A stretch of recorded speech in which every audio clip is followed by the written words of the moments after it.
Upacara yang sakral peringatan kemerdekaan Republik Indonesia dikalahkan dengan gengsi. Pemerintahan Pak Prabowo harus mencicil hutang sekitar 3.000 sekian triliun. Pak Prabowo, realistislah.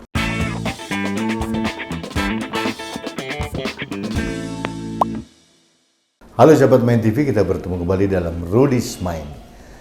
Sahabat Main TV, mari kita berbicara tentang IKN, Ibu Kota Negara Nusantara. Konon menjelang tanggal 17 Agustus 2024, pembangunan IKN sedang dikebut seperti proyek Bandung Bondowoso atau proyek Sangkuriang. Sesuatu yang sangat-sangat dipaksakan karena apa? Tanggal 17 Agustus Presiden Jokowi ngotot tetap melaksanakan peringatan 79 tahun kemerdekaan RI di IKN dan hybrid dengan Jakarta. Saya tidak tahu berapa ongkos yang akan dikeluarkan negara untuk itu. Karena proyek gengsi, demi gengsi saja. Upacara yang sakral peringatan kemerdekaan Republik Indonesia dikalahkan dengan gengsi. Perangkat upacara harus 2, tamu 2, semuanya serba 2. Belum lagi hybridnya, kosnya luar biasa besar dan hasilnya ya begitu-begitu saja. Belum mobilisasi tamu yang akan banyak datang ke IKN. Di Jakarta akan dipimpin oleh Wakil Presiden Ma'ruf Amin. Jujur, ini bukan keperluan rakyat. Rakyat tidak menghendaki seperti ini. Ini hanya keinginan Pak Jokowi. Nah, kembali masalah IKN, dengar-dengar alokasi dana untuk pembangunan IKN ini selama ini ternyata hanya menggunakan APBN plus sebagian kecil PMDN, penanaman modal dalam negeri, dan hanya masih sebatas groundbreaking aja. Dari alokasi anggaran sekian 92 triliun sekian sudah dipakai habis 72 lebih triliun.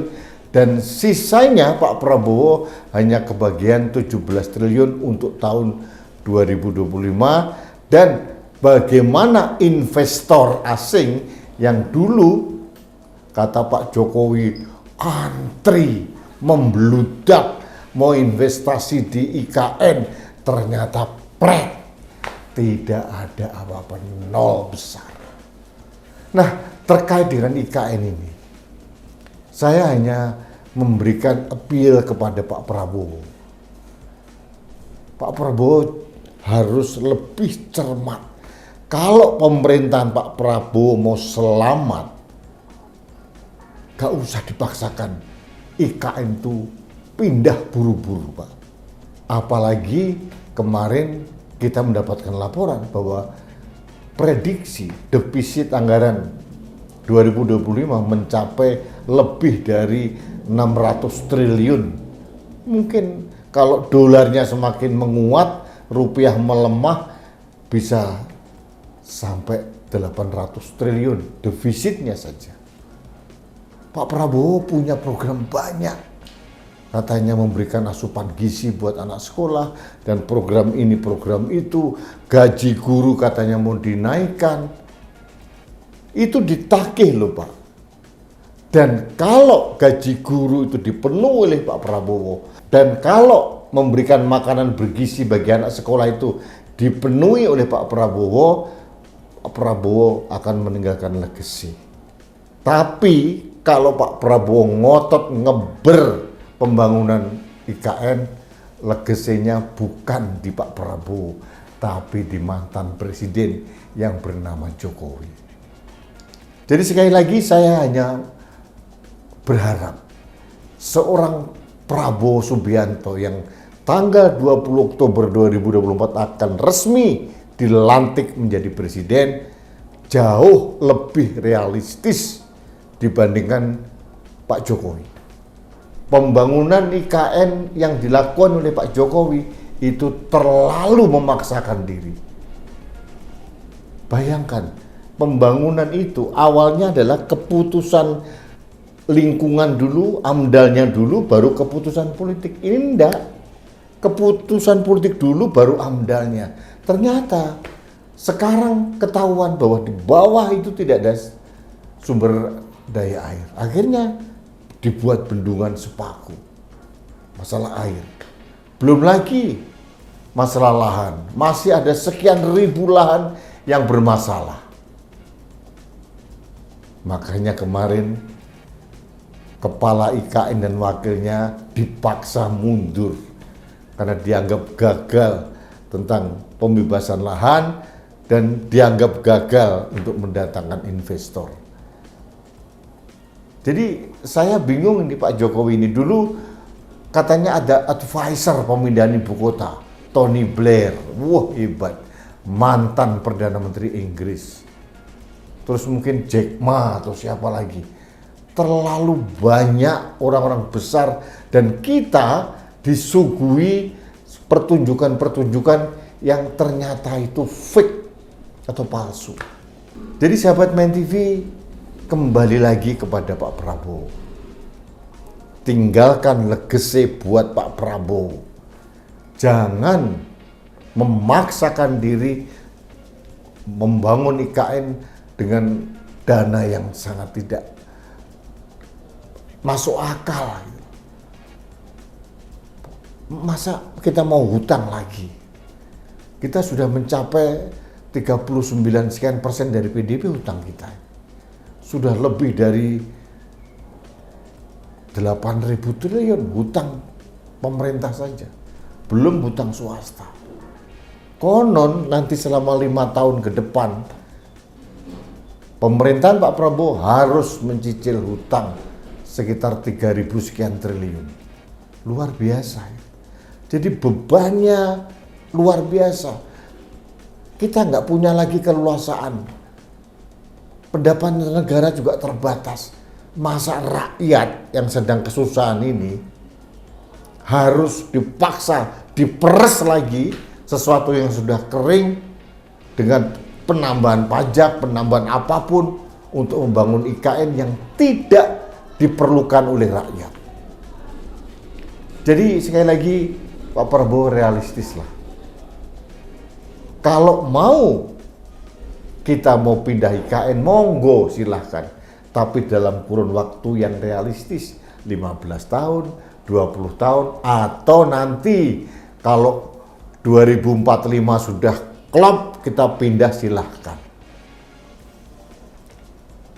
Dalam kesempatan lain saya sudah pernah mengatakan, kalau kita pindah sekarang, katakanlah kementerian lembaga mau pindah sekarang nih, di Jakarta, semua kementerian lembaga mempunyai gedung yang luar biasa besar, tinggi.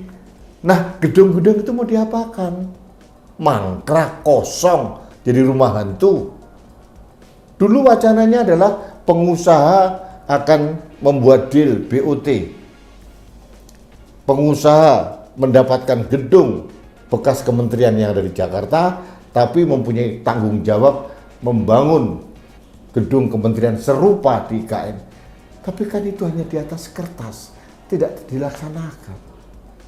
Sebagai contoh, Kementerian Keuangan di lapangan Banteng, itu gedungnya luar biasa besar. Siapa yang mau beli? Cilangkap sekian hektar.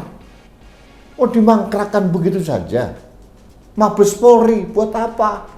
Kementerian Perhubungan, kantornya Pak Luhut, kantornya Bahlil, kantornya Pak Erick Thohir, yang gedungnya sekian, mau dikemanakan gitu. Ini benar-benar compang-camping perencanaan pemindahan IKN oleh Pak Jokowi. Jadi menurut saya, sekali lagi Pak Prabowo, realistislah, ojo kesusu Pak Prabowo.